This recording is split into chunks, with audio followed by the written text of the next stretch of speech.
new builds are stopping into the real estate offices, Oh my gosh. and they're bringing flyers once again. What? And Really? there might have even been oh my gosh, look at that, a commission bonus. What? wow. Oh, yeah. Look at this. 4%. I'll cover the name of the builder. You guys see that? I don't know if I'm covering that very well. See that? Yes. 4%. 4%. Open it up. What's going on? You know, when it's really going down is when Lennar starts paying agents again. That's what I was going to say. As I was wondering, I could tell it wasn't Lennar. Lennar with their logo, but That's the litmus test.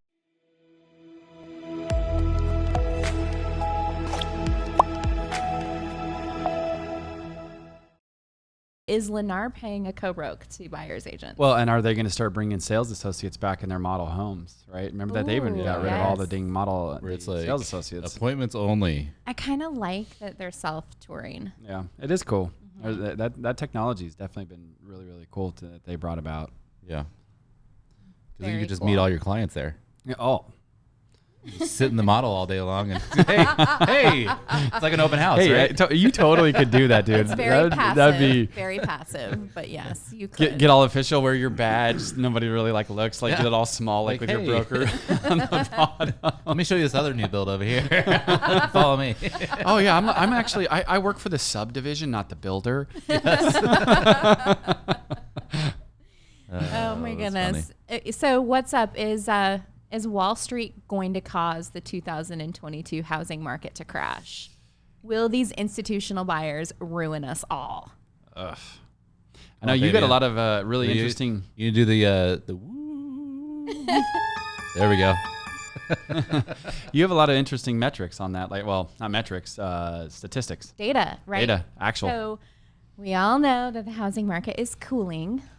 And Very much there's so. More inventory on the market. Not for Keith over there. He's banging out deals right now. And I'm reading an article real quick that says contrary to what we're thinking right now. All right. Yes. So, all right. So we all know inventory is rising a little bit. Is Wall Street, are the institutional buyers partly to blame?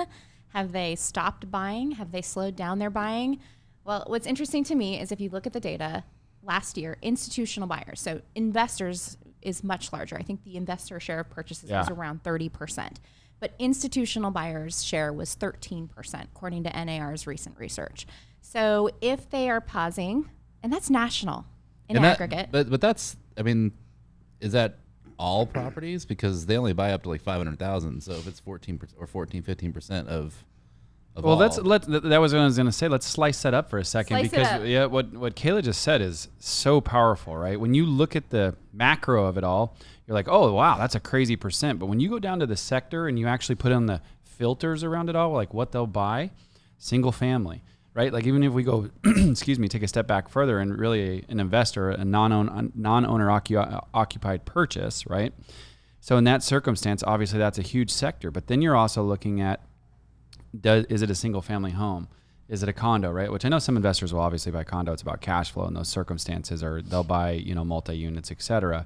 But when we look at that market share as a whole, then we really get into the institutions, which they have very set heavy filters / parameters, or a buy box as they like to refer to So it's it probably as. more like 30-40%. No If you take out sectors. all Exactly. In those sectors, yeah. Yeah. It's insane. So what are institutional buyers doing? Well, we do have the behind the scenes scoop on that. At Zoodealio, we do work with over a dozen public and private funds.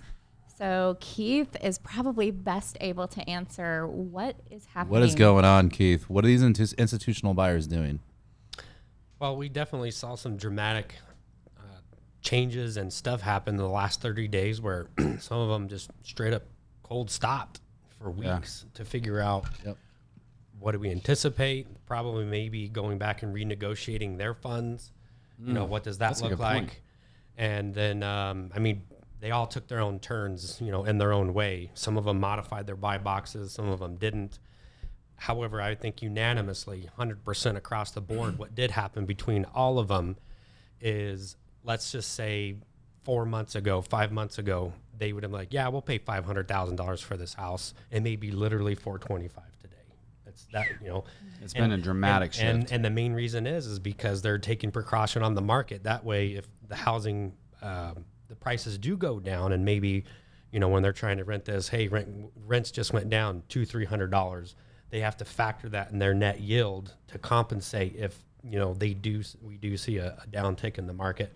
They're just not buying as aggressive, and they're okay with it, right? Until the smoke whether clears. that's 90 days, Until the smoke 1 clears. year, you know. So it's I bet you it's going to be about 3 to 4 months. That's my guess. I hope so. Yep. This smoke clears, Jay. I know you're always looking at the economy as a whole. It's all about the What- inflation. I think as soon as the inflation numbers start to cool down, we're going to see them buying again. Yep. We're gonna see the floor. That's the smoke clearing, and they're gonna go, okay, here we are.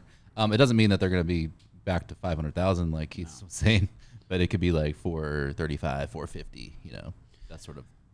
Well, cost of capital obviously matters, right? I mean, inventory, if you look at the massive measurement metrics, it's the cost of capital, it's the, what's the inventory levels, like we were just talking about before, what's available in that particular sector, right? And then not only that, the biggest things that they're always looking at is what major metropolitan are you in? A lot of these guys, they will not go into sub-markets because if there's any one industry that's huge in there, and that industry happens to leave, i.e. Tesla leaving Texas or something like that, that's just giving you an example, or excuse me, Tesla leaving California, that can cause a market to really hurt. So I don't know, just a little food for thought. But with the inventory, you had a really cool graph on your coaching call this past week, and you have it up on the Vibe board. I'm loving the Vide board, by the way. It's really fun. So inventory is low. If you look at Yes, historically. yeah. Right. So tell us about that, Caleb. Well, we're still at a critically low inventory point with our housing. If you look at the housing going all the way back to the late 1990s, what you'll see is that on average, there's about, 2.5 million homes on the market through the early 2000s. And then, of course, the great financial crisis hits 2007, July. We hit a peak of 4.4 million homes on the market. Insane. So we kind of really peaked, and there's some dips, and then it starts to gradually come down. We're So hovering. Let's think about that. So 4.4 so there was million. before the crash, there was about when the market was going gangbusters and all the properties were going up in value, right? We were at 2.5 million. About. Mm-hmm. We're at 2.5 million. So right, it starts to go up a little. You'll That see. 2004, 2005, when everything just starts to shoot Insane. up like crazy, Yep. like all these new builds and people making $100,000 in 6 months. We were at In we were equity. at 2.5 million homes on the market. It might have been higher at that point, Okay, in the threes. so and right now we're at About 1.5. about 1.5. So Yeah, we're still super low inventory. all these people saying that the market's crashing. It's just because where- houses don't. where are they getting this? Because they don't. They don't sell with 10 offers in 4 hours. I think they're getting it because it's emotional. Yeah. They feel it, and what they're thinking is wow, this feels familiar. It doesn't feel good. We need to get out. We need to cut our losses or take our gain. Yeah, which is great for us. I think we just buy as much as we can, right? Yep.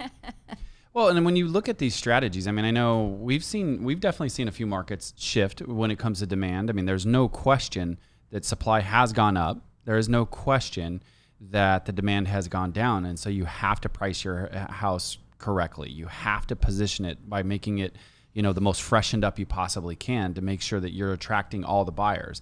You need to remove any obstacles that you possibly can. I mean, that's one of the biggest ways to still move that property. Yep. Will they say it's a beauty contest or what is the other one? Is it a beauty contest or a pricing war? That's Yes, right. that's There it. you go. I like beauty contests. They party. I love that. Yeah, that hit that it. price looks a lot more prettier to me. Yep. So the other thing too, what do you guys think about some of these strategies that are going on? Like case in point, elevating the commissions to try to attract the sales professionals.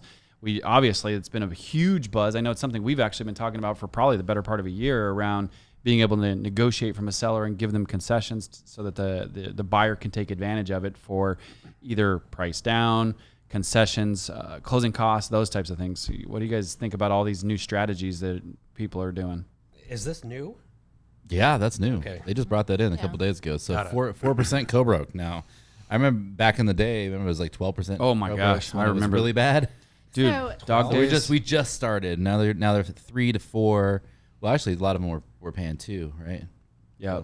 You know, I think it's from the new builders' perspectives. I just wish that they would have just a mindset of longevity, Foresight. right? Yeah, because we still Like need, Lennar. we still need No product. more commissions for you. Sorry. We We're still making need so much product money. on the market. I know. Oh wait, You market's carry going no down. value. Market's going down. Here's a bunch of commission. Here.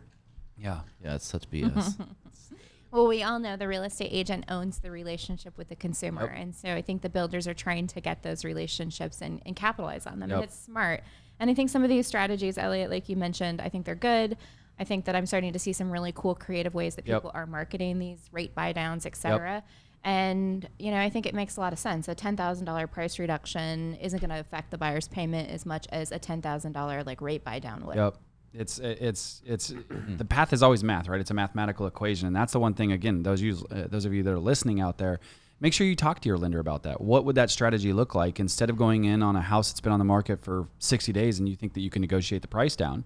What would it look like to go negotiate 3-4% concessions by keeping the list price the same, keeping the comp up for the neighborhood, but you're actually giving your buyer the best advantage in that circumstance, right? Let's just say you had a price reduction that's going to, like you said, affect it maybe $50, $75, maybe $100 high by doing a price reduction. But if you did a rate buy down, it could literally make the payment go down hundreds of dollars depending on the metric, right? And so again, when you just do the math on that, it becomes a very clear choice.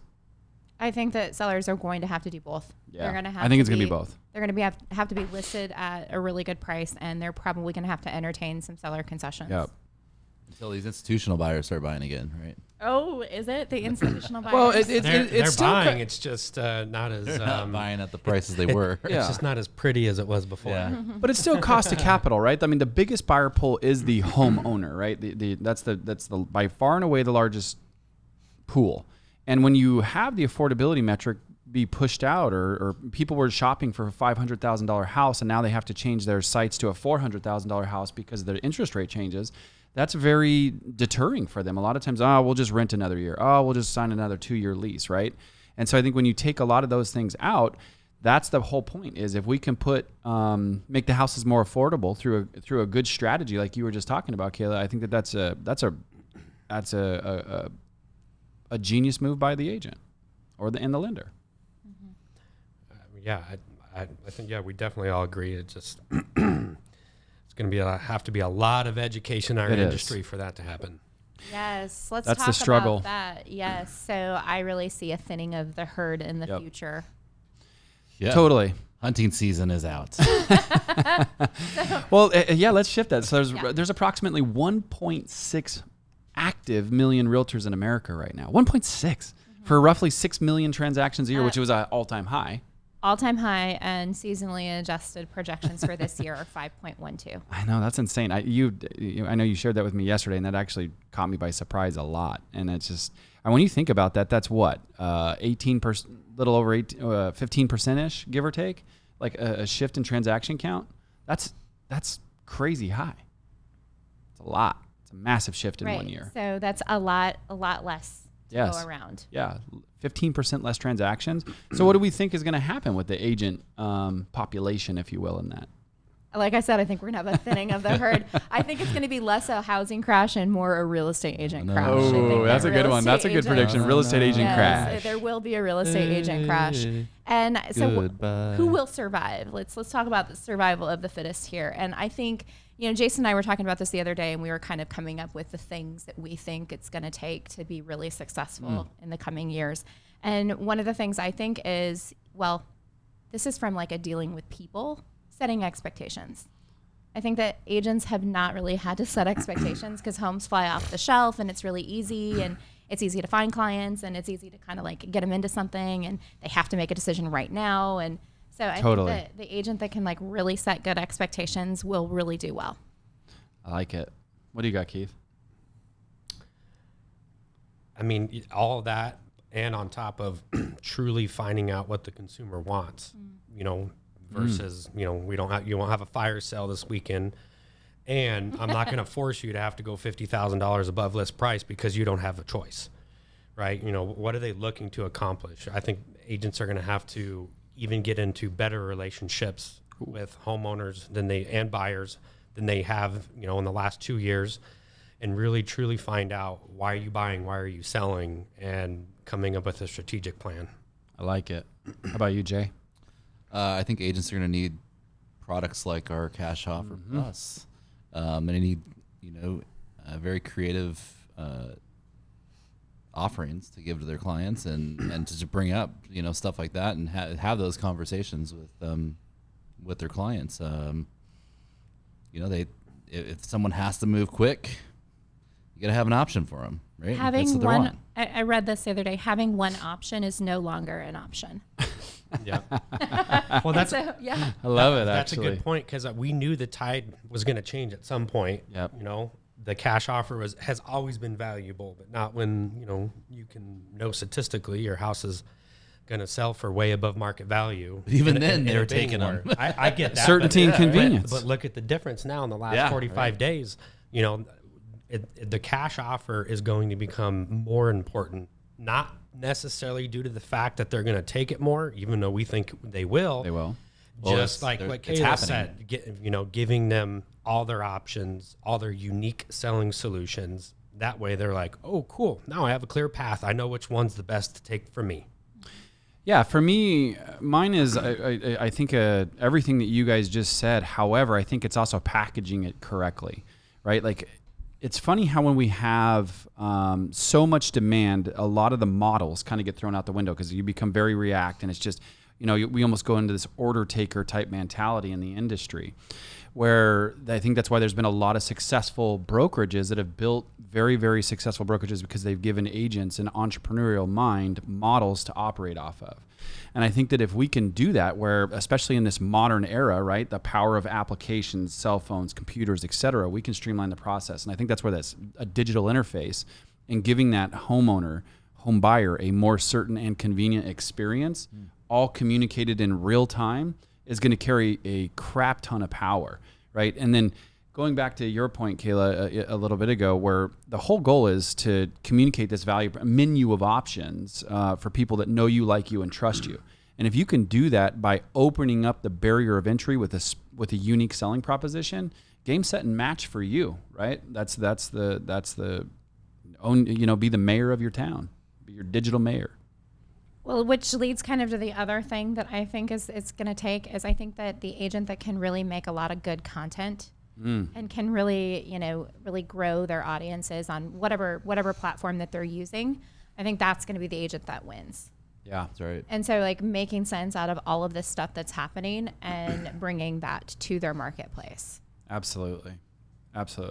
Keith, So- you got something on Yeah. that paper over there. Is that a bunch of Cash Offer Plus has been accepted? We have there. Wait, tell us about this, because I'm secret. I'm like No one can waiting. know. I'm looking at it. I'm like, it looks cool. No, so, you know, one of my goals is to give more shout outs, get people motivated, excited. So for those of you who happen to be Zoodealio members, maybe you're going to be on this list right now if you happen to be listening. And if not, then, you know, let's get you on this list. We're closing a lot of deals right now. If you don't happen to be a Zoodealio member, hopefully this kind of gets your blood flowing, like, I want to be a part of this. And then maybe next time you'll be on the list. Is this like the last week? So of yeah, acceptances? this is probably within the last week, maybe week and a half. And a week and a half. Yep. Okay. And That's a lot of deals that we're doing. There's a couple that's happened in the last couple days that, you know, I might not have added to this. So here's the list. These are just shout outs to some of our Zoodealio members.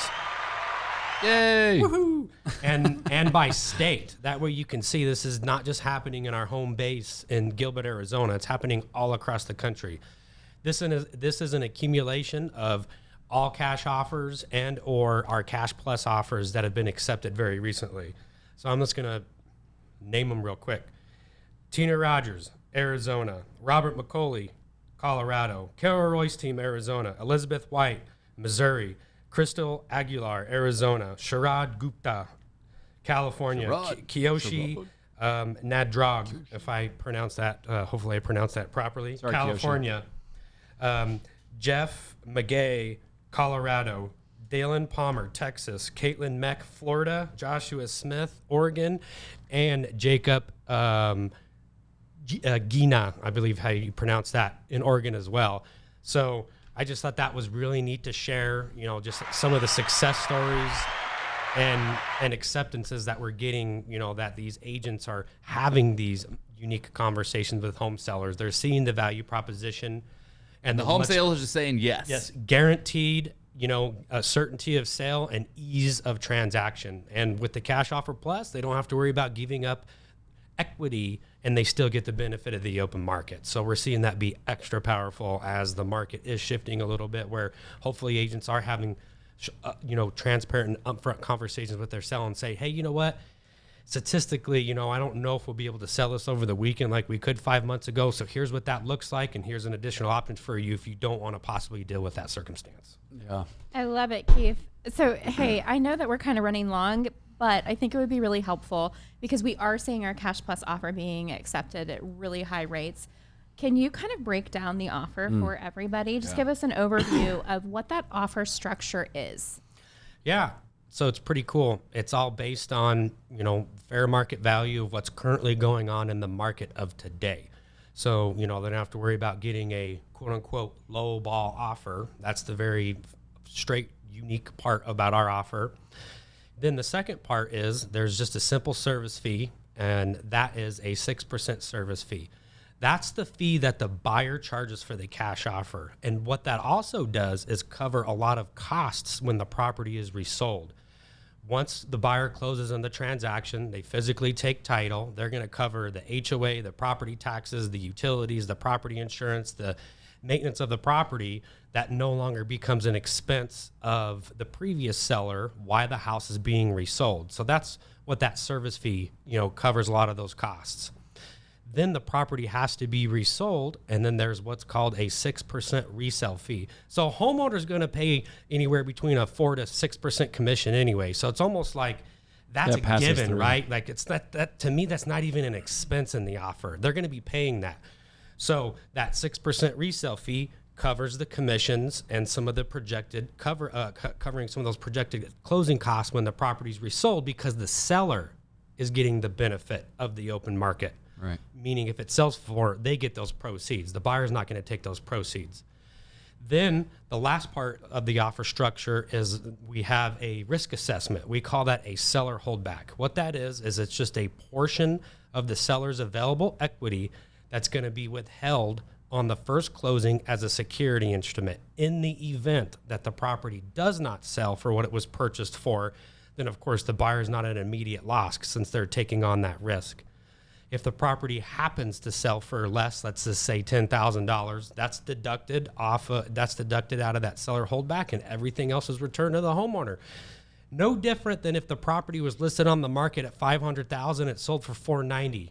That would have been $10,000 the seller wouldn't have realized anyway in the exact same circumstance listing it on the open market. So that's the way that, you know, the sellers and homeowners, agents need to think about that. But here's the beauty about the offer. We're still seeing properties sell, you know, at list price, making sure that we're, as you know, the buyer that we're working with is going in eyes wide open to the transaction. Hey, let's make sure this thing isn't overpriced, so don't chase the market. And we have a much better, smoother experience. So if it sells for exactly what it was purchased for, that holdback is completely returned to them. But then the beauty of it, if it sells for more, they get the additional proceeds and the benefit of the open market. I know I could probably Which keep is going huge down some little opportunity. nuts Beautiful. and bolts, but I thought that was give you a very high level overview and, you know, breakdown on what that would look like. And agents are loving it. Clients are loving it. They're accepting them, and they're able to move right away. Able to move on to the next house quickly. Their timeline. and they don't lose a bunch of their equity. They can still maximize the still market. get all the open market advantages. Yep. Well, you can tell we're all very passionate about not only the Cash Plus offer, but everything that we do here at Zoodealio. We want to thank you so much for Zoodealio listening, family. and make sure you tune in next week. Thank you. Yeah. See you guys. Peace out, guys.